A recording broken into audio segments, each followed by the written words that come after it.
When you're on a date, who should pay? I know. I mean, that's what I told them. You know, I'm sorry. But- I'm dating. We're dating. But here's the gentleman here. Here, okay. He's supposed to pay. Yeah, that's what I told him. But you're supposed to have sex with him whenever he says. No. Whenever what? Where does this double standard come from? I'm sorry, it's the reality. You guys you can moan at it all you want, but the moment you say to a guy, you have to fucking pay for my time, you're saying this relationship isn't equal. This relationship isn't equal. My time is worth more than yours, so you should pay for it. I wonder what paradigm that sets up. Here's my view. If you go on a date with a guy and you don't offer to pay your share, you weren't taught right. Ça, c'est une très bonne manière de repérer des green flags pour un homme. La femme, elle devrait toujours te proposer de payer. Et tu devrais forcer pour qu'elle paye pas. C'est juste un symbole, un signe qu'elle te respecte et qu'elle accorde de la valeur à ton temps, qu'elle est pas là que pour l'argent. Je parle pas d'une meuf qui va faire semblant qu'elle veut payer, mais elle sait que machin... Peut-être qu'elle le sait au fond d'elle, mais tu veux pas une femme qui va espérer à 100% que tu vas payer ou pour qui ça va être complètement normal. Parce que l'homme, il veut se sentir comme étant l'offreur, comme étant la personne qui change la situation. Je donne un exemple grossier, mais même quand t'as un truc mineur à réparer chez toi, l'homme, il aime que tu lui fasses croire qu'il y a que lui qui sait faire. C'est bidon, tu vois, mais on a envie d'être responsable des choses. Et c'est juste comme ça. Et c'est dans la nature masculine que de chercher à prendre soin à travers le physique, à travers le fait de protéger, d'être le protecteur. La femme, elle prend soin d'une manière maternelle, en caressant, tu vois. Et l'homme, il prend soin d'une manière protectrice, paternelle, en amenant de l'ordre, en faisant en sorte que tout soit géré. If you go on a date and he doesn't pay, he wasn't taught right. Exactement. Et c'est là que la part masculine rentre en compte. Quand t'es un homme, tu dois vouloir payer. Tu veux pas être avec une meuf qui veut que tu payes absolument, mais tu dois vouloir payer quand même. C'est ça la dynamique des relations. Et quand t'es un homme, tu vois, les hommes, ils sont très simplificateurs, à dire que les femmes sont très complexes, etc. et qu'elles sont incompréhensibles. Mais si tu regardes, nous aussi, on a ce genre de standard, la preuve. On n'a pas envie d'être avec une meuf qui veut nous forcer à payer, mais on se sent beaucoup plus fier de payer nous-mêmes. Regarde, quand une femme regarde un homme, et qu'elle se dit « Waouh, ça c'est un vrai homme », tu vois. Genre, à l'intérieur d'elle, elle vibre quand elle voit un vrai homme. Et elle se dit « Waouh, ce mec-là, il est masculin ». Donc, on peut se dire que oui, mais il y a des femmes qui s'en foutent, pour qui elles vont pas être en mode « Ah, c'est un homme alpha », etc. Oui, mais est-ce que tu préférerais être avec une meuf qui se dit ça me dérange pas que ce mec-là ce soit pas un vrai homme. Moi, je m'en fous que mon mec il soit pas masculin. Ou est-ce que tu préférais avec une meuf qui te voit comme un mec ultra charismatique? Tu préférais être avec une femme qui te voit comme un mec ultra charismatique. Si t'es content d'être avec une meuf qui considère qu'elle s'en fout des hommes alpha, c'est parce que tu sais que t'es pas un mec impressionnant. Oh, là on se rend compte que peut-être que en fait le travail vient de toi. Et que peut-être que accuser les femmes de « Ah, c'est des michetots, etc. » c'est juste parce que toi, t'as pas les couilles de faire les choses qu'il faut. Donc voilà, tu veux une femme qui t'admire en réalité. Et ce truc-là de charisme que la femme, elle attribue à un homme ultra charismatique, et la volonté de prendre soin, c'est souvent lié à la testostérone. La testostérone, c'est l'hormone qui te rend le plus masculin, qui fait que t'as une capacité de décision, de charisme, etc., etc. Et donc que t'as la volonté de prendre soin d'une femme. Le truc, c'est que les taux de testostérone, ils ont été divisés par 2 en 20 ans. Donc dis-moi qu'il n'y a pas une crise de la masculinité dehors, quand la testostérone est divisée par 2 en 20 ans. Et donc tu te dois de faire les choses à chaque jour qui vont améliorer ta testostérone. Sinon tu es hormonalement, littéralement, de moins en moins la définition d'un homme. Hormonalement, chimiquement, t'es de moins en moins un homme. Regarde, je te donne un exemple con de ce qui m'est arrivé tout à l'heure, une anecdote. Ça m'est arrivé là, il y a même pas 2 heures. Je conduisais, et il y a eu une grosse tempête de neige dehors. J'avais un truc à faire, etc. Donc j'y suis allé, je me suis dit avant qu'il neige de ouf. Je finis ce que j'ai à faire, je remonte dans ma voiture, je commence à rentrer chez moi. Et là, abusé. Tu vois, tu freines, la voiture elle part en diagonale, tout le monde roule en première, tout le monde les warnings, une tempête de neige. Là, ce matin. J'ai plusieurs axes pour rentrer chez moi qui sont tous en montée à un moment. Je vais voir la plus simple, je passe devant, je vois qu'il y a déjà un accident en haut. Du coup, je me dis vas-y, je vais prendre l'autre. Je vais pour prendre l'autre. Et là, je vois une file de gens inactifs. C'est-à-dire, au début, je me dis, il y a un accident au bout, et c'est pas une grosse file, hein, c'est 3-4 voitures, tu vois, 3-4 voitures en longueur, un peu d'autres dans l'autre sens, un peu derrière, des voitures un peu partout, mais 3-4 en montée. Et je vois qu'ils n'avancent pas. Alors je me dis au début, attends, il y a eu un accident, je regarde, je vois qu'il y a rien. Et au bout de 3 minutes à rester sur place, je comprends qu'ils sont juste tous en train de se chier dessus à l'idée qu'il y ait potentiellement un accident. Sauf qu'en live, il y a une tempête de neige, et qu'à l'heure où on est là-bas, il y a ça de neige sur le sol. Et là, ils sont en train de se chier dessus pendant qu'il neige. C'est-à-dire que chaque seconde que t'attends, ça s'empire. Et je me suis dit, mais c'est tellement représentatif. Est-ce que tu vois ce que je veux dire quand je dis dans toutes mes vidéos que la manière de faire une chose, c'est la manière de tout faire? À l'idée de peut-être il va y avoir un accident si j'accélère parce que ma voiture elle part sur le côté, je ne vais rien faire. Paralysé par la peur d'un accident, pendant que le temps est en train de s'empirer. Pendant que chaque seconde qui passe où tu ne fais rien, ça va être encore plus dur pour toi d'avancer. Enchanté d'ailleurs, si on se connaissait pas, je m'appelle Billy, je pense là tu vas vite apprendre à me connaître. Je regardais ça et je me suis dit mais quel comportement de pauvre sérieux. Je regardais, je me disais mais c'est pas étonnant que vous soyez pauvre. Paralysé par la peur. Paralysé par l'idée de peut-être ça va mal se passer. On est tous sous la même neige. Et 5 minutes après, ils se sont mis à avancer. Et j'ai drifté tout le long, puisqu'il y avait plein de neige. C'était galère, c'était dangereux. Et je dis pas de pas considérer qu'il y a de la neige, et du coup de foncer comme s'il y avait pas de neige. Je dis juste que rester paralysé, à l'idée que peut-être ça va mal se passer, ça te nique encore plus. Et c'est exactement ce que font les gens dans la vie. C'est pour ça que je disais, ça se voit que vous êtes pauvre. C'est pas question d'argent ou quoi que ce soit, c'est plus exactement ce que je dis quand je dis, la manière de faire une chose, c'est la manière de tout faire. Quand il y a un problème à l'extérieur, t'es en train de te chier dessus. Et c'est ce que les gens font avec l'argent. Ah, j'ai peur de pas avoir d'argent. Je sais que je suis pauvre, je sais que ma vie c'est de la merde, je sais que j'aimerais faire mieux, mais je suis paralysé par l'idée de me tromper, donc je ne fais rien, et donc ma situation s'empire, puisque il neige, la couche de neige elle augmente, et ça augmentait par seconde, c'était une vraie tempête de neige. Au final, je suis passé par le même endroit qu'eux.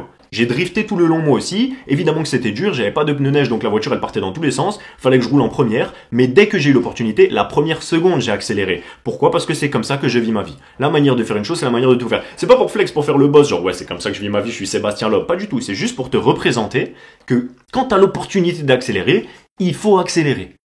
Le retour avec ce que je disais avant, puisque ça c'est lié à la testostérone et à la capacité à prendre des décisions de manière générale, vous allez dire, ah, le mec il extrapole, etc. Non, la testostérone c'est l'hormone qui aide à prendre des décisions quand t'es un homme. Et c'est une hormone qui te fait prendre plus de risques. Toutes les études le montrent. Donc c'est lié à la baisse de la testostérone, le fait que tu restes paralysé et tu te chies dessus dans ta vie. Que ce soit quand il y a de la neige, ou quand t'as besoin d'argent, ou quand t'as envie de changer un taf, ou quand t'as envie de dire à une meuf que tu l'aimes, ou quand t'as envie d'avoir des enfants avec une... Tout, que t'as envie de déménager, etc. T'es toujours en train de te chier dessus parce que tu prends des décisions de victime. Et le fait de prendre des décisions de victime, ça crée un cycle négatif où t'es de plus en plus une victime. Moi, c'est l'inverse. La manière de faire une chose, c'est la manière de tout faire. Même quand il y a de la neige et que je risque un accident, je vais pas avancer à fond comme s'il y avait pas de neige, je vais pas ignorer le danger, mais je vais agir tout de suite, surtout s'il y a quelque chose qui me dit que plus le temps passe, plus ça va être pire. Pour revenir à la vidéo, le rapport, un autre truc que je voulais mentionner, c'est est-ce que tu remarques, parce qu'on dit que les femmes c'est des êtres émotionnels et elles sont émotionnelles, ce qui ne veut pas dire qu'elles ne comprennent pas la logique. Ça veut juste dire que avant de transiter une information, elle la passe dans un filtre émotionnel. Un homme, il le passe dans un filtre logique. C'est pour ça quand une femme te parle, des fois tu dis ah mais c'est con ce que tu dis, parce que tu le passes d'abord sur un filtre logique et ensuite tu vas parler ou tu vas réfléchir. La femme, elle va d'abord le passer dans un filtre émotionnel. Mais quand t'as un homme qui te dit quelque chose de logique, tu vois à quel point elles sont silencieuses et respectueuses. Donc encore une fois, c'est pas les femmes qui sont débiles, qui sont des michetots, qui sont émotionnelles donc elles comprennent rien, etc. Non, il y a une manière de s'exprimer à travers la logique que les femmes vont respecter, puisque les relations bénéficient aussi aux femmes. Les femmes ont la volonté d'être soumises. C'est d'ailleurs une forme de soumission que de laisser l'homme payer. C'est lui qui prend soin de la situation. Même si elle avait l'argent pour le faire, elle n'a pas envie de le faire dans son fort intérieur, puisque c'est la manière de faire une chose, c'est la manière de tout faire. Il prend soin de toi, tu es soumise à lui. Et en échange de ça, c'est lui qui fabrique la maison, et c'est toi qui prends soin de ce qu'il y a à l'intérieur. C'est lui qui paye le date, et c'est toi en tant que femme qui va faire en sorte de sublimer son énergie. Logique. Putain mon gars, je t'envoie du game. I can tell you right now, if I was dating someone and they never offered to pay, I wouldn't be dating them. I can tell you that now. If they never offered to pay, I would not be dating them because I'd say, this is the most polite they're ever going to be. And they're not even trying to pay now. What does that say about my future? But look, let me come at this from a different angle. I will always treat my partner how I would treat my best friend. And I wouldn't apply a different standard to my partner than my best friend. I wouldn't say to my best friend, let's always go out to dinner and you always pay. I'd say, let's be teammates here in whatever way we can. And maybe, by the way, proportionately, what you can do is less than what he can do. That's a different thing. If he says to you, I want to go stay at the top hotel in Big Sur this weekend, and it's $1,500 a night, and you say, I don't have the money. It's his job to say, it doesn't matter. I didn't do it so you could pay. I did it because I want to go and I want to take you. Great. That's what that is, right? Or if you both agree to go on holiday and you have a fifth of his earning potential, you say, I want to contribute to a fifth of this holiday. It's overly simplistic, but you get what I'm saying, right? I will contribute on the level I can contribute. Let me tell you what means something to a guy. Trying. That means something to a guy. Quand vous me demandez du coup qu'est-ce qu'on fait avec ces informations, c'est-à-dire quand on sait que la femme moderne elle nous fait croire un truc mais qu'en fait elle veut pas ça, comment est-ce qu'on décode exactement ce qu'elle veut, etc. En fait, la femme, elle veut être soumise à toi. Donc, ce que tu veux faire, c'est avoir une volonté claire et précise et savoir exactement ce que toi tu veux, et elle va s'adapter. Et c'est ce qu'elle veut. Elle veut que tu leads. Et que le reste du temps, tu la fasses juste kiffer. Ton job, c'est de la faire kiffer. Mais vous êtes partenaire, comme il dit, tu veux une équipe. Entre guillemets, quand tu veux une relation longue, etc. avec une femme, tu veux que ça se passe bien, tu veux que vous vous traitiez avec respect, évidemment. Tu veux pas la traiter comme une soumise dans le sens d'une esclave, mais dans le sens où elle a la volonté de s'adapter à ce que toi tu veux. Quand je disais dans la dernière vidéo, c'est un peu comme un enfant, c'est dans le sens où tu veux la faire kiffer tout le temps. Quand t'as un enfant, si tu regardes bien, les gens qui ont des enfants, ils t'amènent au cinéma, après le lendemain ils t'amènent jouer, ils t'emmènent là, et ils pensent tout le temps comment je le fais kiffer, comment je le fais kiffer, comment je le fais kiffer, et tu passes tout ton temps à le faire kiffer en fait, parce que tu sais que c'est comme ça qu'il apprend. Bon, la femme c'est comme ça qu'elle s'épanouit. Tu vas pas l'emmener jouer au parc, mais tu vas faire en sorte que vous viviez des aventures. D'abord parce que toi tu vis des aventures. C'est pour ça que tu vois, je parle de femme, je parle de séduction, mais ça en revient à l'argent, ça en revient à l'homme, ça en revient à toi, ça en revient à ta volonté de conquérir. Parce que ce que je dis c'est, tu devrais faire au maximum ce que toi t'as envie de faire. Pense d'abord à toi, comme si t'étais un enfant que tu essaies en train de faire kiffer. Qu'est-ce que je pourrais faire pour pimper mon avatar? Qu'est-ce que je pourrais faire pour aller explorer une nouvelle partie de la map? Qu'est-ce que je pourrais faire pour vraiment kiffer? Genre, qu'est-ce qui me ferait kiffer? Aller voir un musée, je suis jamais allé voir un musée, je me suis jamais intéressé à ça. Viens, j'y vais pour voir ce qui se passe. Viens, je vais voir des œuvres d'art. Viens, je vais essayer des Jacob & Co. Viens, je vais aller dans un concessionnaire Porsche. Viens, je vais, je sais pas, partir dans le sud ou n'importe quoi, faire un truc, même ça coûte pas cher. Les gens, ils dépensent en boîte une bouteille à 200 balles. Pour 200 balles, si t'es en France, tu vas en Italie. Réfléchis, frérot. T'as plein de choses à explorer pour vraiment rien que tu peux faire. Comment tu séduis et tu conquéris une femme de belle valeur, c'est tu fais ta vie exactement comme ça, et tu l'appelles en lui proposant de venir avec toi. Je comptais partir faire ça, est-ce que tu veux venir avec moi? Elle dit oui, elle dit oui, elle dit non, c'est pas grave, tu le fais pour toi. Et c'est ça qui va la faire kiffer, c'est elle sent que tu ne fais pas les choses pour elle. Mais en même temps, t'es content qu'elle soit là. Mais t'es pas dépendant d'elle. C'est ça qu'on entend par la soumission, c'est elle qui a la volonté d'être dépendante de toi. Et elle adore ça. Regarde sur le visage des femmes là, pourquoi il n'y en a pas une seule qui crie et qui dit « Ah non, machin ». C'est les États-Unis, les meufs, elles font ça. Si elles sont pas d'accord, elles se lèvent, elles crient, elles jettent leur perruque en l'air. Pourquoi est-ce que là, elles montrent une volonté de soumission? Parce que, encore une fois, elles sont d'accord avec ce qu'il dit et elles adorent avoir un homme charismatique qui impose sa vision à travers la logique. Parce que elles comprennent ça et c'est comme ça que t'exprimes ta masculinité. When he feels that you're not even trying to contribute, that's when he feels used. Because any guy who's really confident and self-respecting, if the woman never is even trying to contribute, he feels like he's being taken advantage of. And it has nothing to do with money. It has to do with the lack of gesture.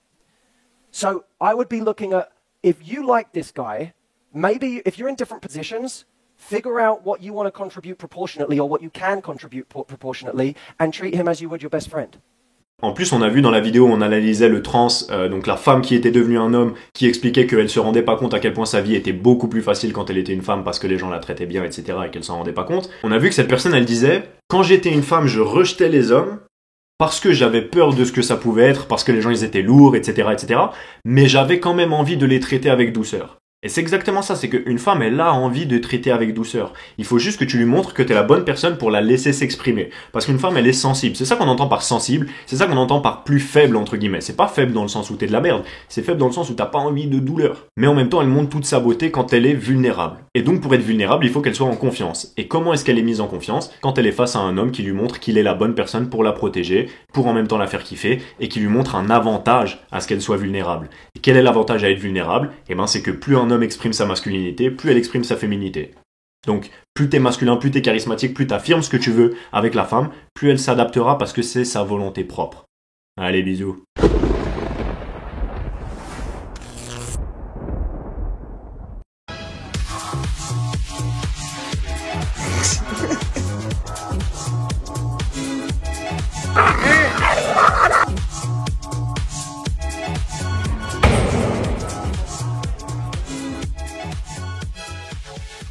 Billy, t'es trop musclé.